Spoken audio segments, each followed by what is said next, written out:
All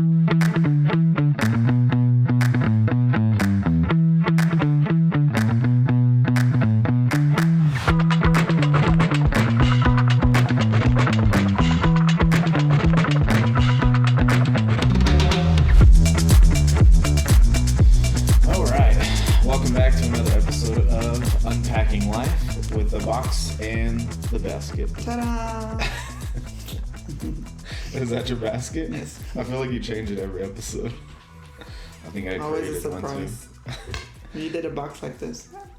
Oh yeah, we need to have that effect again. So today we are talking about a major part of our life, parenting. How you feel about parenting? Parenting, what are we going to talk about?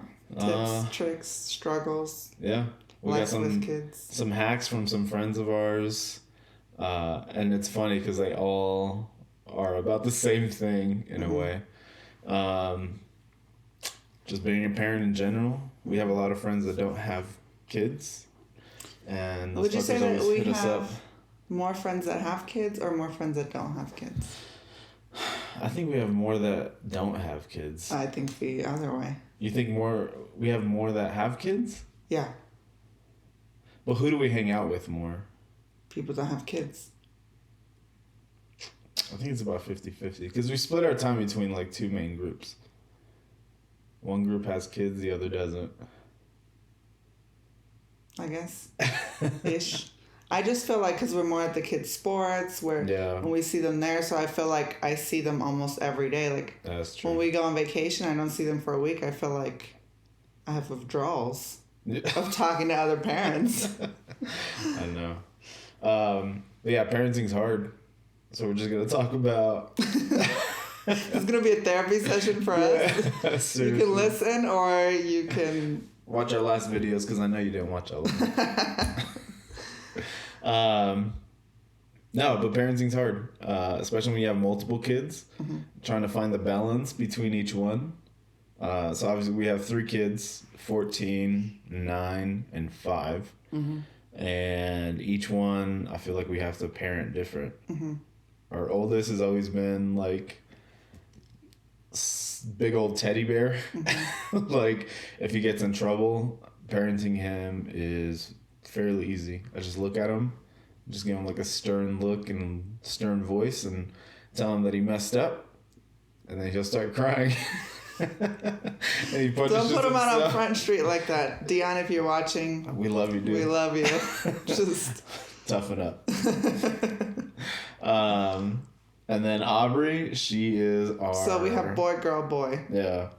She's our asshole. She, Sasshole. Sassy and an asshole all of the above put together. Yeah. She, I mean, I could spank her all day and it wouldn't faze her. Like... She's a rebel. Yeah. She would just ask me if I was done. So, her, I think she's more like in her feels. Like if I tell her she disappointed me or... that she's, being bad to mom and that she's being disrespectful, then of course she'll start bawling and I'm sorry. But you have to dig a little to get to her. Yeah. Like that side of her. Because when you're disciplining her in the moment, she doesn't give... You know what irritates me with her? What? And it's like, and I don't know if she does it on purpose or not. I hate when I like scold her and she says, okay. I cannot stand it. You know who else does that? You know who else does that? Roman? You! It boils my freaking blood. Like if we get into text arguments, I'm like, and this and this and that. And you know what your response is? Okay. So that just means I don't want to argue with you. She's a mirror of you. I always say that. Oh, man. Aubrey is my karma for whatever Ricky did when he was little. Oh, get at it. That's for what you did. No, it's not. Anyways. I was an angel. It drives me nuts. Like, she's messing with Roman, and she knows it, too. And I'm like, Aubrey, stop messing with Roman. Okay. I'm like, if you were a little bit older, I'd strangle you. It drives me nuts. Oh, my God. That's Aubrey. Yep. And then Roman, he's our free spirit, I guess. I don't even know. He's like, I was talking to my mom yesterday, and like he for sure is the baby, and he knows how to play that role. Oh yeah, especially with you. And I know it, but I won't stop it because he is my baby, and like we're not having any more kids, so I just feel like he's almost like Aubrey and Deanna are getting older, and I'm like, oh, they're not little and cute anymore. So then I feel bad, or like have this guilt that they're not guilt, like this FOMO that they're already older, and I want them to be babies again. Yeah. So then I just baby him more. He definitely knows how to play the cute card. Even when we go to schools, like his school parent-teacher conferences, all the time. Like Roman, he talks a lot. He's really studious or like smart. So like he knows all the material. He's not behind. Like he's right where he needs to be. But he just talks so much, and he just has his own desk in his corner. But he's so cute. I'm like, stop telling him that because he knows how to use it. Miss Tilden, if you ever watched this, we love you. But yeah, when we were in the parent-teacher conference, I was like, yeah, tell him. Because he was sitting right there. We're all sitting in the little preschool chairs, which picture it. All of us adults, and then Roman. And she's like, I thought she was going to say, he really has to like shape up and stop. And then she goes, but he's so cute. I'm like, no! Don't tell him that. Balbuena too, because Roman's in her Spanish class. And she's like, Roman's so nice. He's so sweet. He's so cute. And I was like, he talks a lot. I was like, is he good in your class? And she's like, well, he's like a social butterfly. Like, he loves to talk to everybody. But he's so adorable and cute. I'm like, don't say that. Don't let him know that. Because he knows who doesn't think he's cute? Who? TJ. Oh, he's like, Roman! But TJ dies laughing too in the class. He tries not to laugh. He's like, yeah. Don't do that. I know. There he gets scolded for sure. TJ's his martial arts instructor. Yeah. So. But yeah, so it's hard just trying to find that balance between all three of them, and then because they're all different ages, they all need different things. They all have different They have different personalities. Right. They love different. You have to discipline them differently. So it's hard because they're around each other. So you're disciplining one, and then the other one is like watching and learning. And I don't know, it's just rough. Yeah. It's a crazy balance. I feel like if you have kids closer in age, we never wanted to do that because I just figured, like, how can you handle a 2-year-old, a 1-year-old, a newborn, when they're close in age? But now I kind of feel like it's almost a little bit easier, maybe, once they get older because they are closer in age. Where, like, now we have a teenager. Almost a 5-year gap between all three. A kid. What do you call Aubrey's age group? A 9-year-old? A tween. She acts like it. A tween? Yeah. Like a preteen. Look it up real quick. And then Roman is like still a toddler. 5T. Yeah. Is still toddler size. Yeah. So we have to wear several different hats. And it's just exhausting. But we love our kids. Yay. No, and then another tricky part is their activities. Like, if you have a kid that's close in age, they can more than likely go into the same class. But like Roman's 5, so he has his own class. Aubrey's 9, she has her own class. Dion's 14, he has his own class. So it's like we're at this place for at least 3 hours if all of them go on the same day. So it's tough. And then trying to split our time and still be sane. I think that's pretty hard. Well, like just on Saturday. Yeah. Aubrey had her belt testing. Yeah. For Taekwondo, and then Roman didn't test because he doesn't pay attention and didn't get all his stripes. But he had a birthday party, and then Dion had basketball, and we're only 2 people. And really it was just one person because I was showing houses in Boulder. Yeah. And so it was Ricky running the show. Running across town. insanity. I'm sure parents can.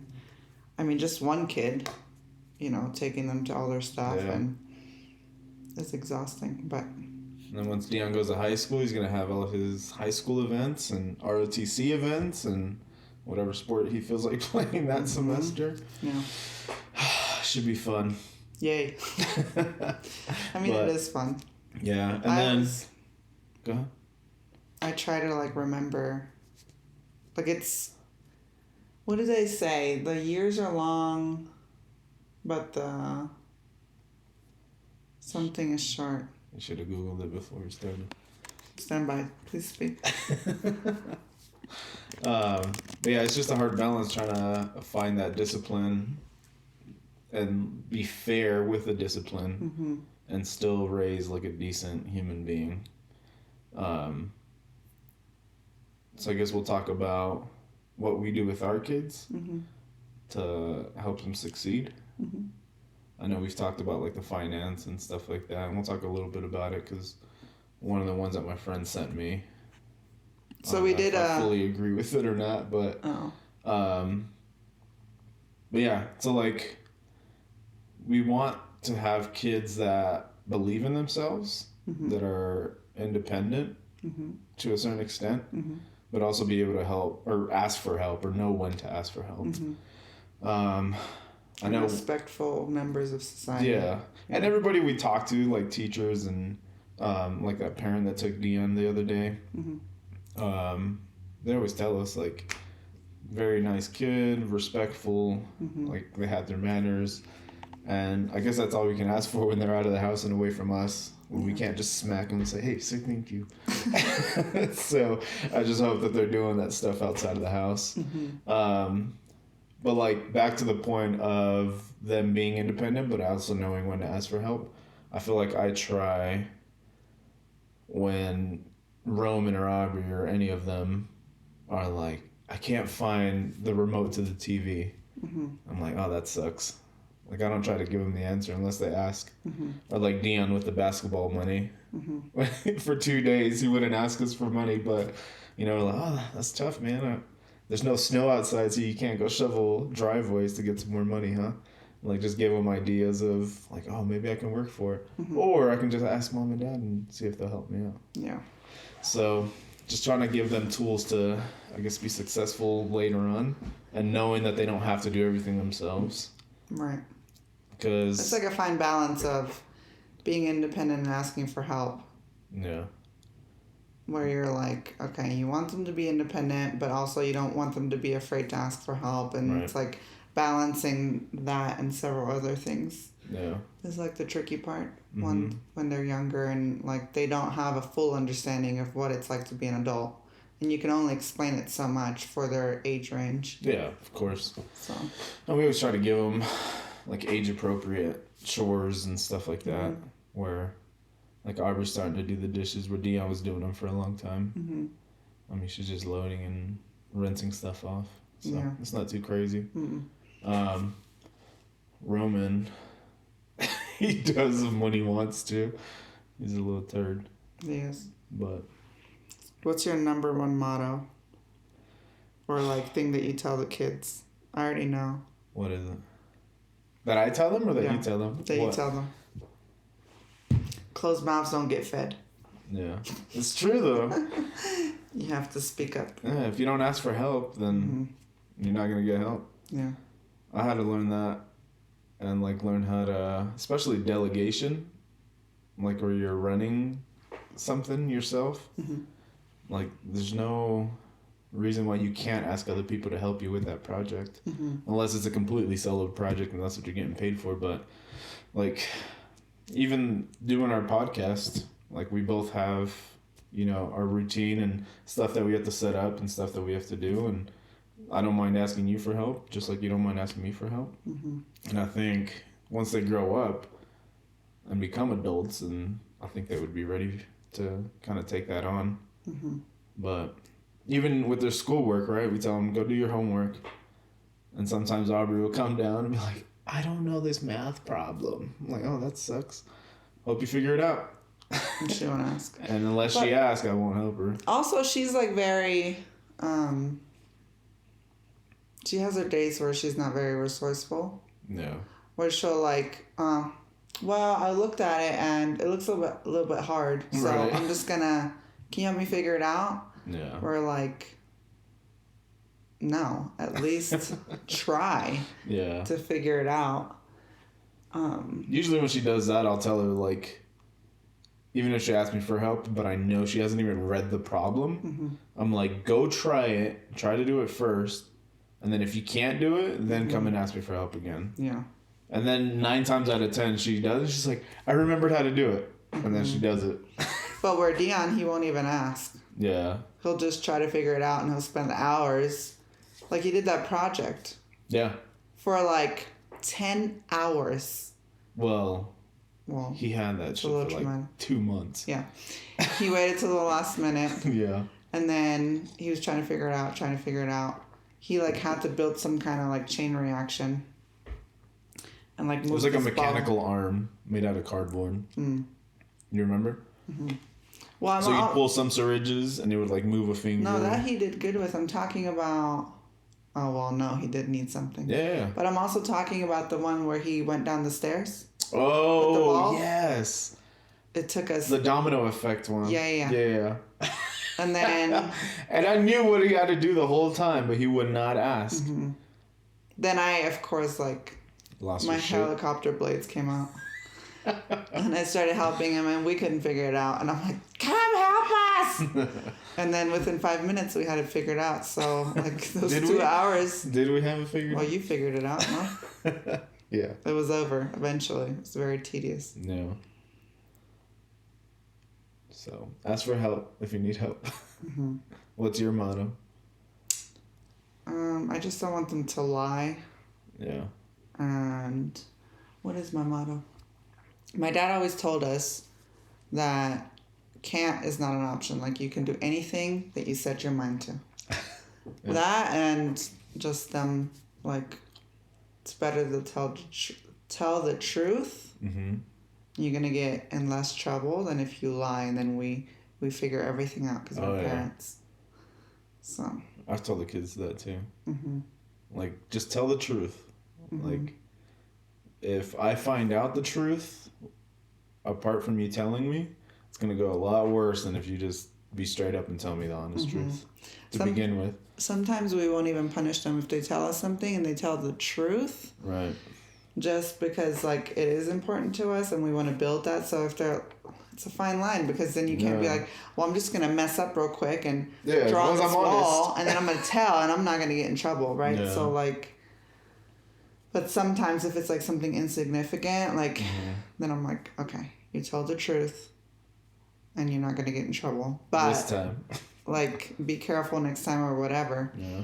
And it's like, okay, right? They're kids, they're clumsy, they're figuring stuff out. They are not, like, fully aware of their bodies. I'm like, how old am I? 35?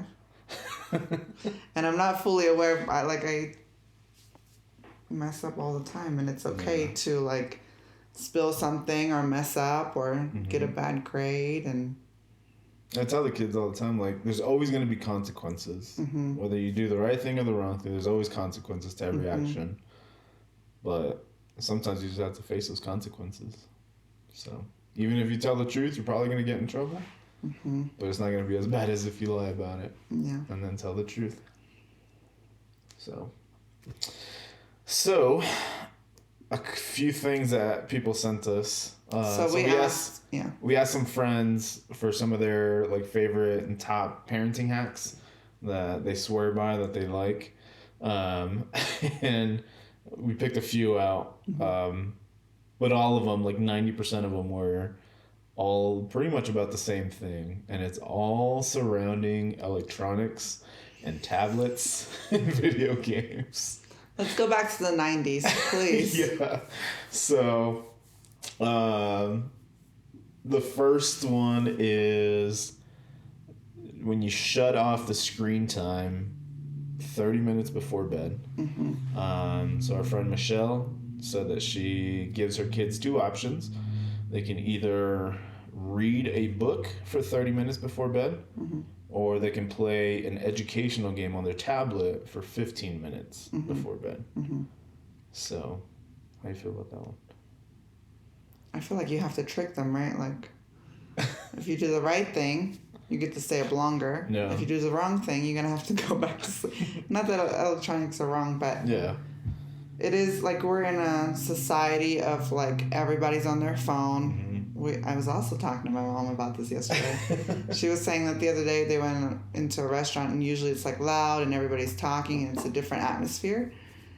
Or back in the day it was, and now it's like continuously getting quieter because people are like on their phones. They sit down, they're on their phone, they're on their tablets. They give their kids their tablets to shut them up so that other people can enjoy their dinner. And it is like social media, YouTube. I mean, it's all great, right? We're using it and there's a purpose for it, but it could so easily take over your life. Yeah. And it's just that part of it I hate. Right. And I'm guilty of it as much as anyone. Both of us are, for sure. Luckily, not luckily, but we've never been those parents that were like, oh, we're not going to have screen time for our kids. Because I think when I had Deanna, I was 21. Right. And I had no idea what I was doing. I was a kid. And it just never crossed my mind. Like, I was just barely trying to stay above water. Yeah. And so it didn't happen until later where I was like, oh, there's like parenting books and like people have like methods and like, limit screen time. I feel like I just had common sense, right? Like I wouldn't put him in front of the TV for 12 hours. Yeah. Electronics weren't like, there weren't tablets really. Wasn't a huge thing when he was little, but it just has to have limits. Yeah. It's a balance because I feel like everything, especially when the kids grow up and they become adults and they go into work, it's almost guaranteed that like a major part of their job is going to be some type of electronic computer, a tablet, like something, right? Like almost everything's going to it now. So it's like we don't want our kids to be addicted to the tablet or electronics, but we also want them to be, I guess, knowledgeable and like fluent in electronics, if that makes sense. And honestly, also, sometimes we just need like 10 minutes of peace. Yeah. So, but our rule is at least 1 hour before bed, we try to cut them off of the electronics. We try to do 2. Yeah. Because the pediatrician said. Right. Deanna was having a hard time sleeping, so he's like, well, 2 hours before. Yeah.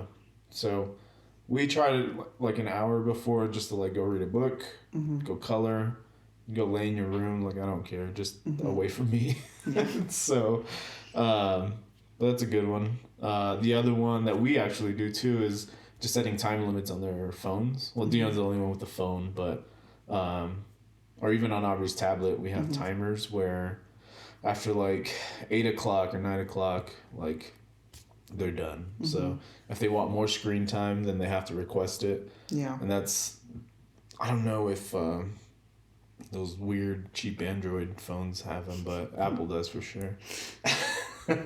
Or an Android or a Apple family, anti-Android.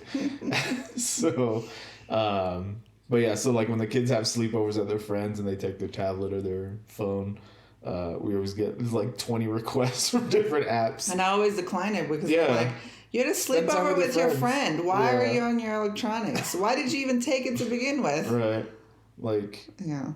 I guess back in my day, 20, 30 years ago, we would have, like we had the Sega and Nintendo 64, and that's all we would do all night is just stay up and play video games and challenge each other. But now I feel like every sleepover is just like every kid's just on their phone next to each other. Yeah. So, the other one is taking screen time away and having mandatory fun and communication. So I like that. I think during dinner, especially, like sometimes we'll send the kids down to eat and we come down after and they're like sitting at the on the table with their tablet and their phone. I'm like, turn that shit off. Like, what are you doing?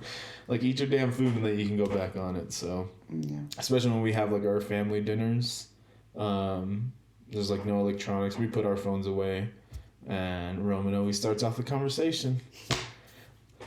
What's your favorite thing about life?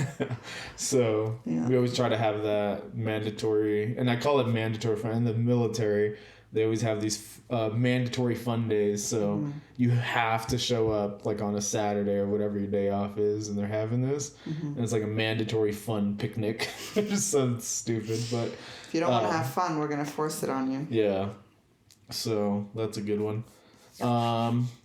This last one was kind of interesting. So, this friend doesn't give any money to her kids for any chores that they do around the house. And her reasoning was because as an adult or in real life, you don't get money to do your normal chores and stuff that you have to do around the house, which I agree with. Yeah.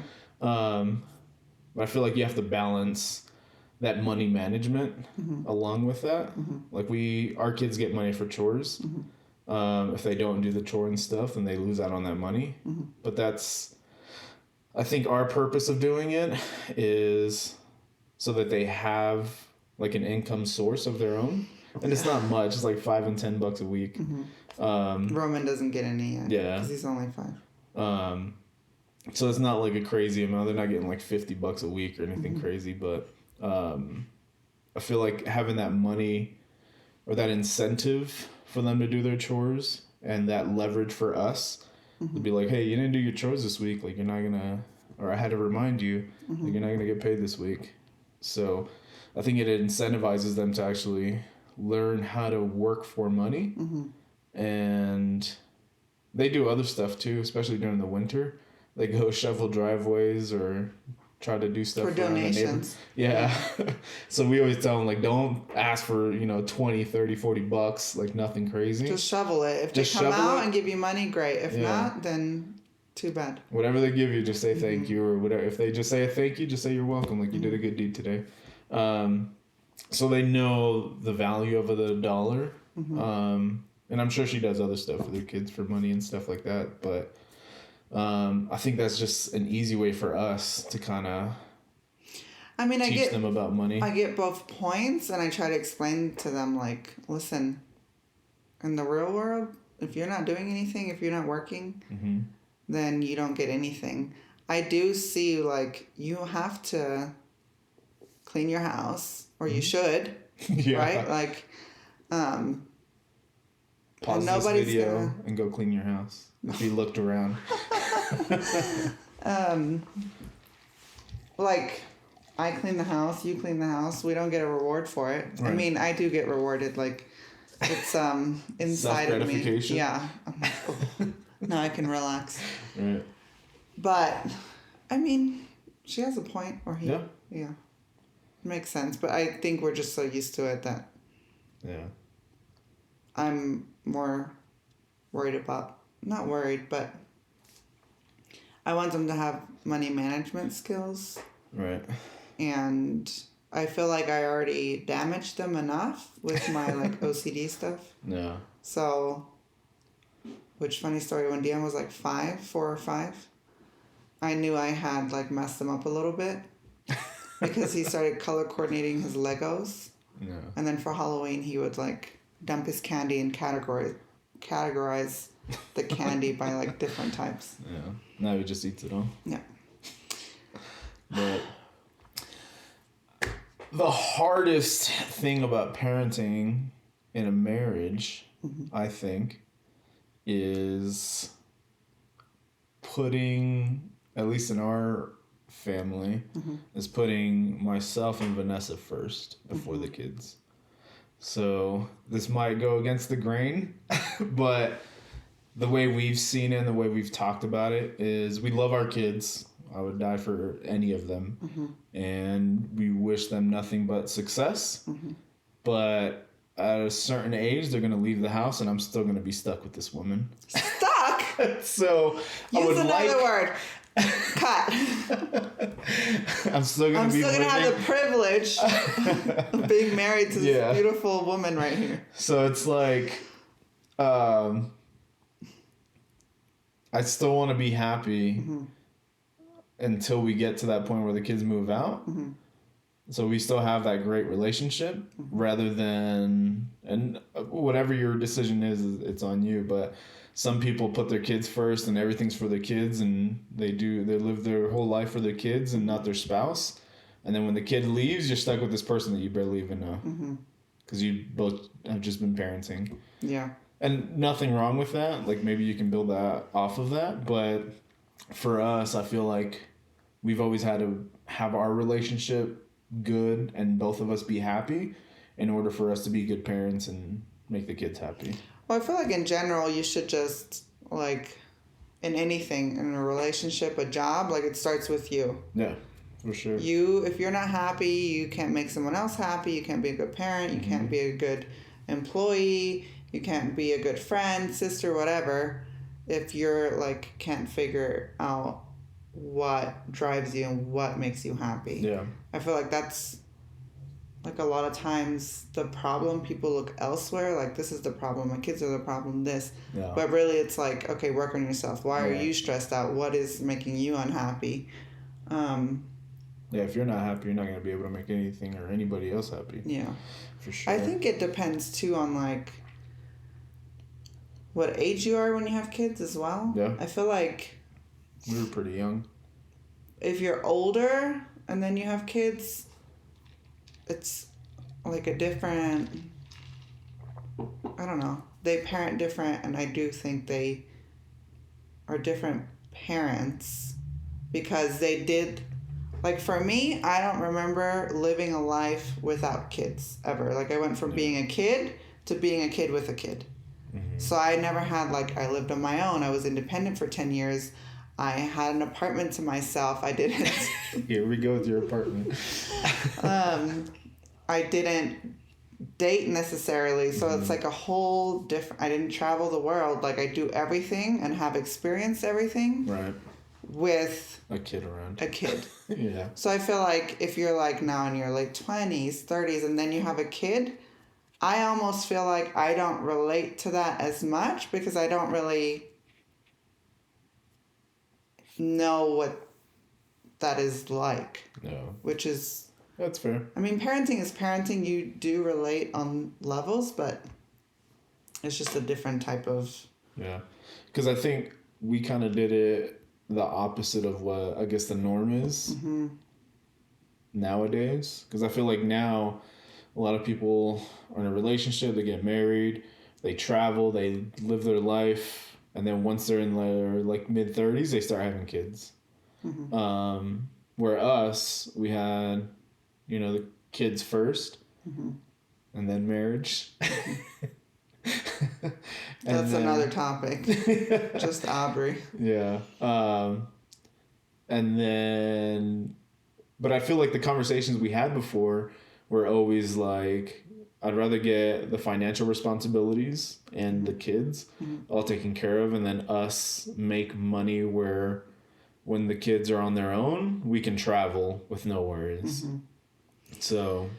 I mean, yeah, like there are, I don't know, I was going to say the right thing to do, but the less stressful part or way to do it would be to get yourself established, have money, or, you know, be financially secure and then have kids. Right. And we didn't do that. No. We had like we a couple were like broke as a joke. And we had kids. I mean, they never needed for anything. Yeah. It's so funny too because every year we do a Christmas ornament for like our family, and it has like, you know, who's part of the family and the year. And every year when we unpack the ornaments, there was a year missing or a couple of years. Oh, and yeah. the kid, and I love it in a way. Yeah. And Dion already knows. He'll like complete the sentence for me. But now, like, we're teaching in Aubrey and Roman, and they're like, oh, why is this year missing and this year missing? Was it 2016, 2017, 2016? Why are these years missing? And we're like, well, these years are missing because we were broke and we couldn't afford a $20, $30 ornament. Yeah. I don't know. I just feel like that's a good learning lesson for them that, you know, things are not given to you. You live a good life, but, like, we had to work for that. Right. And again, like, they didn't need for anything. They weren't, like, hungry, or we were never homeless or anything, but it was tough and exhausting, and going to school, working, having side jobs. selling stuff on Marketplace, like all these different things. Yeah. Where I don't know what it's like to just have like be in your 30s. Like if we imagine ourselves now, I can't even Starting imagine to it have really. kids now. And now we start having kids. Oof. First of all, I would buy a whole bunch of unnecessary shit. I could tell you that right now. Yeah. The stuff that I couldn't afford, I'm like, oh, I really want that. And it's like $800 for like a swing or something. Mm-hmm. We didn't have the money, so I didn't buy it. With Dion or Aubrey. With Roman, we were better off. But then by then I already knew I don't need that. Because he's going to use it for 2 months and then he won't need it again. Right. So, I mean, at whatever. And some people decide not to have kids. Yeah. And I feel like that is something that is more normal now. Mm-hmm. Like, I don't know, 40 years ago, 50 years ago, that wasn't normal. Right. And I feel like there shouldn't be any pressure. Like, if you don't want to have kids, don't have kids. Like, it's not like... It's not for everybody. And that's what we're trying to teach the kids, too. Like, you don't have, like... Okay, you graduate, you go to college, you get a job, you get married to your college sweetheart, you have 2.2 kids, yeah. And you live, like, do whatever you want. If you never want to get married, if you never want to have kids, if you just want to live in a townhouse or live in a house by yourself or travel the world or whatever, just do what you want to do. Don't... Do what makes you happy. Yeah. So... There's no, like... Script. I felt like There's no perfect script for anything. I felt like this is, like I had a plan. Yeah.